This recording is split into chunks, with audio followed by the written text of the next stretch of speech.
भारत का सबसे बड़ा जालसाज नटवर लाल। बिहार का सिवान जिला और इस जिले से 80 किलोमीटर दूर पड़ने वाला गांव जिरादेई, जो सबसे पहले प्रसिद्ध हुआ देश के पहले राष्ट्रपति डॉक्टर राजेंद्र प्रसाद के नाम से, लेकिन इसके बाद इस गांव का नाम नटवर लाल की वजह से सुर्खियों में आया। वैसे ही बाहुबली नेता शहाबुद्दीन भी आते हैं, फिलहाल जेल में है, लेकिन हम बात कर रहे हैं हिंदुस्तान के एक बड़े ठग नटवर लाल की। उसके दिमाग का डिजाइन ऊपर वाले ने न जाने किस तरीके से बनाया था कि उसने अपनी जिंदगी में कभी किसी पर हाथ नहीं उठाया, लेकिन इसके बावजूद ऐसे ऐसे कारनामे कर दिए कि उसके बारे में जो भी सुनता है हैरान रह जाता है। और हमारे आज की इस वीडियो में आप आखिर तक बने रहना। आज हम लेकर आए हैं नटवर लाल की पूरी कहानी। नटवर लाल के पिता का नाम रघुनाथ प्रसाद श्रीवास्तव था। वो रेलवे में एम्प्लॉय थे और जिरादेई में ही रहते थे। यहीं पर नटवर लाल का जन्म हुआ, स्कूल की शिक्षा भी यही हुई। नटवर लाल के गांव जिरादेई में आज भी लोग उसका नाम बड़े सम्मान से लेते हैं। उसे या तो मिस्टर नटवर लाल कहकर बुलाते हैं या फिर मिथिलेश बाबू, क्योंकि उसका असली नाम मिथिलेश श्रीवास्तव है। जिरादेई एक छोटे से रेलवे स्टेशन भी है और इसी रेलवे स्टेशन से डॉक्टर राजेंद्र प्रसाद ने भी दिल्ली की ट्रेन पकड़ी और वो फाइनली राष्ट्रपति भवन पहुंचे। जबकि नटवर लाल ने दिल्ली की जो ट्रेन पकड़ी तो देश के अलग अलग 9 जेलों में पहुंच गए। नटवर लाल के बारे में उसके गांव वाले कहते हैं कि जब वो आखिरी बार अपने गांव आया तो 3 गाड़ियों के काफिले में आया। उसके आने पर सारे गांव के लिए खाना बनवाया गया और जाते जाते उसने हर एक गांव वाले को 100-100 रुपए दिए। उसके गांव में हर व्यक्ति लगभग यही कहता है कि नटवर लाल ने उसके लिए बहुत कुछ किया, उसके परिवार के लिए बहुत कुछ किया। यही वजह है कि सारे गांव में उसे मिस्टर नटवर लाल या फिर मिथिलेश बाबू कहकर बुलाया जाता। नटवर लाल के बारे में एक किस्सा बड़ा मशहूर है। साल 1996 में वो कानपुर की जेल में बंद था और चलने फिरने से लाचार था। उस वक्त उसकी उम्र 84 साल की थी। व्हील चेयर पर चलता था या फिर कोई उसे गोद में उठाकर एक जगह से दूसरी जगह शिफ्ट किया करता था। बीते 15-20 दिनों में उसकी तबीयत खराब चल रही थी। वो चलने फिरने से भी लाचार था और केवल व्हील चेयर पर ही चलता था। इस ड्यूरेशन में शायद ही किसी ने उसे अपने पैरों पर खड़े होकर चलते हुए देखा होगा। उसे दिल्ली के एम्स हॉस्पिटल में इलाज कराना था। अदालत से परमिशन मिल जाने के बाद नटवर लाल को कानपुर से दिल्ली के एम्स हॉस्पिटल ले जाने का इंतजाम किया गया। उसकी सिक्योरिटी और सेफ्टी के लिए 3 पुलिस वालों की ड्यूटी लगाई गई। तीनों पुलिस वाले उसके साथ थे। दिल्ली रेलवे स्टेशन पर उसे व्हील चेयर से उतारकर वहां मौजूद पैसेंजर सीट पर बैठा दिया गया, जहां बैठते ही वो लेट गया। पहला पुलिस वाला एम्बुलेंस और दूसरी चीजों का इंतजाम करने चला गया। दूसरा पुलिस वाला किसी और काम से चला गया। तब नटवर लाल ने तीसरे पुलिस वाले से कहा कि मुझे चाय पीनी है। वो चाय का इंतजाम करने के लिए चला गया, लेकिन जब लौट कर आया तो वह हैरान हो गया। इसके बाद दूसरे और तीसरे पुलिस वाले भी लौट आए और उनके पैरों तले जमीन खिसक गई, क्योंकि 84 साल का नटवर लाल एक बार फिर पुलिस को चकमा देकर भाग चुका था। उसके बाद से लेकर अब तक किसी ने भी नटवर लाल को नहीं देखा। देश भर के 8 राज्यों में नटवर लाल के ऊपर ठगी के 400 मामले दर्ज थे और 400 मामलों में नटवर लाल के 52 नाम सामने आए। मतलब इतने अलग अलग नामों से उसने लोगों के साथ ठगी की। लेकिन इसके ठगी के काम की शुरुआत उसी समय से हो गई जब वो स्कूल में पढ़ा करता था। ये मैट्रिक में एक बार फेल हुआ तो पिताजी ने डांट लगाई। एक बार इनके एक पड़ोसी ने इन्हें बैंक में जमा करने के लिए एक बैंक ड्राफ्ट दिया। उन्होंने पड़ोसी के सिग्नेचर को कुछ इस तरह कॉपी किया कि बाद में 2 से 3 बार में पड़ोसी के खाते से 1000 रुपए निकाल लिए। ये तो थी इसकी ठगी की शुरुआत। लेकिन एक दिन उनके पड़ोसी को पता चल गया और उन्होंने इनके पिताजी से शिकायत की। पिताजी ने नटवर लाल की पिटाई कर दी तो वो गुस्से से घर छोड़कर कलकत्ता भाग गए। कलकत्ता जाकर उसने एक सेठ के यहाँ नौकरी की। वो सेठ के बेटे को ट्यूशन दिया करता था, साथ ही वकालत की पढ़ाई भी किया करता था। नटवर लाल ने अपने सेठ से फीस भरने के लिए पैसे मांगे तो सेठ ने मना कर दिया। इसके बाद उसने सेठ को कॉटन के बिजनेस का लालच दिया। उसे लगभग 4.5 लाख का चूना लगाया और वहां से रफू चक्कर हो गया। ऊपर वाले ने नटवर लाल को जो नेचुरल टैलेंट दिया था उसको उसने अपनी ठगी के काम में कन्वर्ट करके अच्छी तरह से इस्तेमाल किया। उसका कॉन्फिडेंस लेवल हाई होता था, जो अंग्रेजी धारा प्रवाह बोलता था, किसी के भी सिग्नेचर आसानी से कॉपी कर लेता था, अपने नाम के साथ साथ अपना भेष बदलने में माहिर था।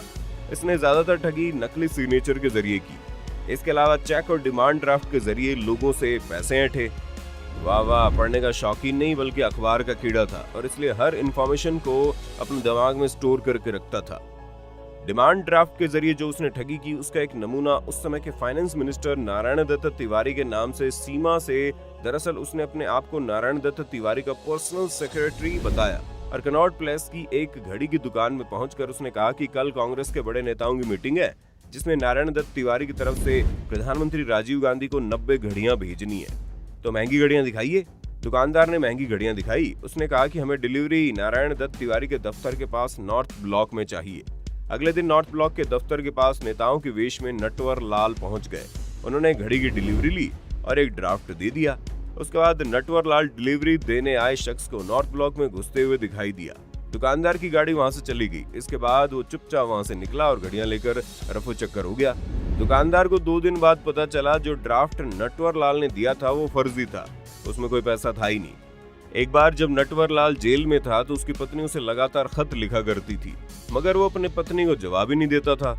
जब 7-8 खत पत्नी के आ गए तो उसने कोई जवाब नहीं दिया। तो अगला खत जेलर साहब खुद लेकर नटवर लाल के पास पहुंचे और बोले, तुम्हारी पत्नी इतने खत लिखती है, तुम एक का भी जवाब नहीं देते हो, ऐसा क्यों? तो उसने सोचा पत्नी को भी एक जवाब दे ही देना चाहिए। पिछले खत में पत्नी ने पैसों की कमी और खेतीबाड़ी की समस्या के बारे में लिखा था। खेत सूख रहे हैं, कोई जोतने वाला नहीं है। नटवर लाल अच्छी से जानता था कि जेल में किसी भी कैदी को कोई खत आए या कैदी जेल से कोई खत लिखे तो उसे जेल प्रशासन पढ़कर वेरीफाई करता है, उसके बाद ही वो जेल से बाहर जाता था और फिर बाहर से कैदी तक आता था। तब नटवर लाल ने अपनी पत्नी को जवाब लिखा कि खेत में इस जगह पर काफी मात्रा में सोने के गहने जमीन में दबे हुए हैं, तुम उन्हें निकाल लेना और उन्हें बेचकर अपना खेतीबाड़ी का काम कर लेना। इस खत को जब जेल प्रशासन ने पढ़ा तो नटवर लाल की पत्नी तक ये खत बाद में पहुंचा। पहले पुलिस पहुंच गई और वो नटवर लाल के खेतों में गड़े हुए जेवरों की खोज करने लगी।